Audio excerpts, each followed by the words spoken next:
যারা এখনো দামোদর মাস আমরা করি নাই বা করছি না তাদের কাছে আমি বলবো মা, চারটা নিয়ম পালন করলে যতটা দিন আছে ততটুক দিনও কিন্তু দামোদর মাস পালন হবে। একবার প্রেম আমি চারটা কথা বলবো, যারা করেন নাই তাদের কাছে আমি অনুরোধ করে বলবো এই চারটা কথা একটু মানার চেষ্টা করবেন। এর মধ্যে প্রথম কথা হলো ব্রাহ্ম মুহূর্ত মানে ভোরে স্নান করতে হবে।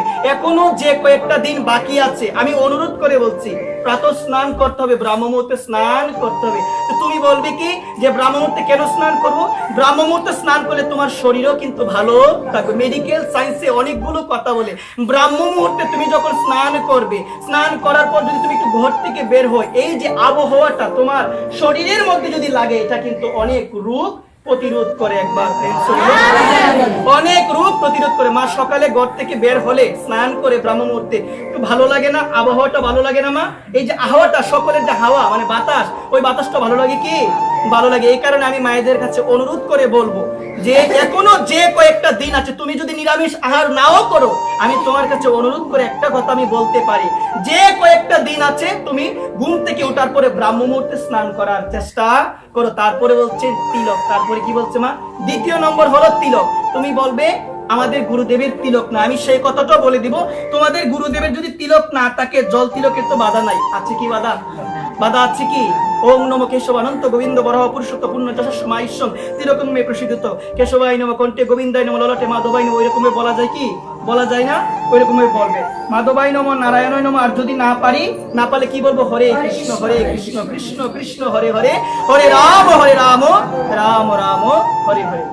মন্ত্রগুলো না পারলে কিন্তু কোনো অসুবিধা নাই। আপনাকে শাস্ত্র বলেন নাই যে আপনি মন্ত্র পারেন না আপনি তিলক করতে পারবেন না, ওই মন কথা কিন্তু শাস্ত্র বলে না। যদি না পারি আমরা কি বলবো?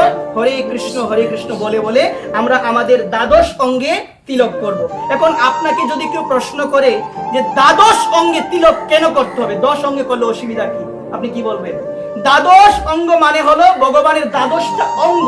এই দ্বাদশ অঙ্গে তিলক করা মানে হলো দ্বাদশ অঙ্গে আমি আমার ভগবানকে অবস্থান করাচ্ছি। কাকে? আমি আমার ভগবানকে। কেশবায় নমঃ কণ্ঠে গোবিন্দায় নমঃ বলি নাই কেন? নারায়ণায় নমঃ মাধবায় নমঃ ভক্তে মাধবায় নমঃ। এগুলো বলে দ্বাদশ অঙ্গে আমরা কাকে অবস্থান করাই? ভগবানকে অবস্থান করাই। দামোদর মাসে 1 নম্বর নিয়ম হলো তিলক করতেই হবে। তিলক করতে হবে। একবার প্রেম সে বলো তিলক করতে হবে। এই প্রসঙ্গে বলছে মা, দেখো কথা লক্ষ্য রাখো। এক সাধুমুখে একটা কথা শুনেছিলাম। একজন সাধু বাবা আমার এক জায়গায় যাবে পাঠ করতে। কোথায় যাবে মা? এক জায়গায় পাঠ করতে যাবে। তো বাবা যখন রওনা দিয়েছিল গাড়ি দিয়ে, তো রওনা দেওয়ার পর কিছুক্ষণ যাওয়ার পরে 1-1.5 কিলোমিটার যাওয়ার পরে তো রাস্তার মধ্যে অনেক ভিড় ছিল। তো তখন বাবা আমার গাড়ি থেকে নামার পরে একজনকে জিজ্ঞাসা করলো, বাবা এত ভিড় কেন? বলছে একটা গাছ পড়ে রয়েছে যার কারণে কোনো গাড়ি যেতে পারছে না, এত ভিড় লেগে রয়েছে। একবার তো বাবা বলছে তাহলে যেতে পারছে না কেন? এইটাকে সরালিতে হয়, মানে এই যে গাছ ওইটাকে সরালিতে হয়, এটাকে সরিয়ে আমরা যাব। তখন সেই ব্যক্তিটা বলে এটা হচ্ছে সরকারি গাছ, ওইটার মধ্যে সরকারি একটা নাম্বার লেখা আছে, ওইটাকে আমরা সরাতে পারবো না। একবার যতক্ষণ না সরকারি কর্মকর্তারা আসবে ততক্ষণ ওই গাছটাকে আমরা সরাতে পারবো না, কারণ একটাই, ওই গাছের মধ্যে সরকারি নাম্বার লেখা ছিল। একবার প্রেম। তখন সেই সাধু বাবা সুন্দর কথা বলেছিল, কথাটা লক্ষ্য রাখো। তখন আমার বাবা বলেছিল যে সামান্য একটা গাছ, ওই গাছের মধ্যে একটা লেখা রয়েছে সরকারি, যার কারণে আমরা সবাই দাঁড়িয়ে আছি, আমাদের এত কাজ, আমরা এত ব্যস্ত, নানানজন আমরা নানা জায়গায় যাব, কত রকম কাজ থাকতে পারে, ওই কাজকে ফেলে রেখে সামান্য একটা গাছের মধ্যে লেখা থাকার কারণে আমরা কেউ এটাকে সরাতে পারছি না। তখন বাবা বলেছিল সেই ব্যক্তিকে, তার মানে যে ব্যক্তি তুলসী মালা গলার মধ্যে ধারণ করে, এই ললাটের মধ্যে তিলক দেয়, এগুলো যদি সে, এই সংখ্যাটা যদি মানে এগুলো যদি সে ধারণ করতে পারে, যমরাজও কখনো তাকে ধরতে পারবে না।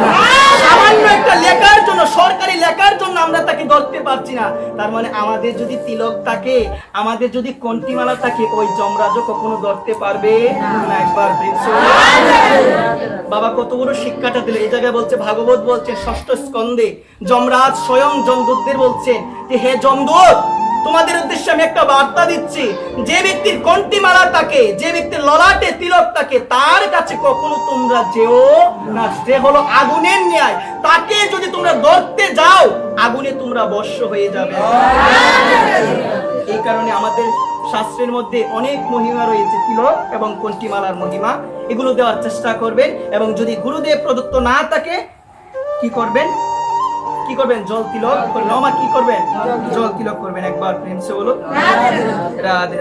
তো আমরা ছিলাম কোথায়? ব্রাহ্ম মুহূর্তে স্নান করতে হবে। যারা এখনো করেন নাই, আমি চরণে নিবেদন করে বলছি, ব্রাহ্ম মুহূর্তে যে কয়েকটা দিন আছে একটু সংকল্প করো, করা যাবে, এখনো করা যাবে।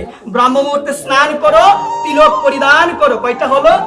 2টা হলো। তারপরে বলছেন ব্রাহ্ম মুহূর্তে স্নান করার পরে পঞ্চপ্রদীপ দেখানোর দরকার নেই, তুমি তো পারো না, দেখানোর দরকার নাই।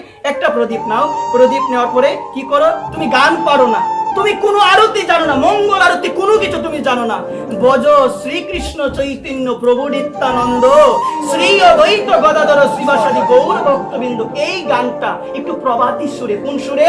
একটু প্রভাতী সুরে ভগবানকে দেখাও এবং কীর্তন করো। একবার প্রিন্স হলো কয়টা হলো? 3টা হলো। তারপরে বলছেন সন্ধ্যাবেলা একটা জিনিস তো এমনি তো আমরা দিই, এটা হচ্ছে দীপদান করি না তুলসী তলায়, ভগবান দামোদর উদ্দেশ্যে দীপদান করি না। তো বলছেন শাস্ত্র কি, এই 4টা কর্ম যদি এখনো কেউ করতে পারে সেও ভগবানের চরণ পাবে। একবার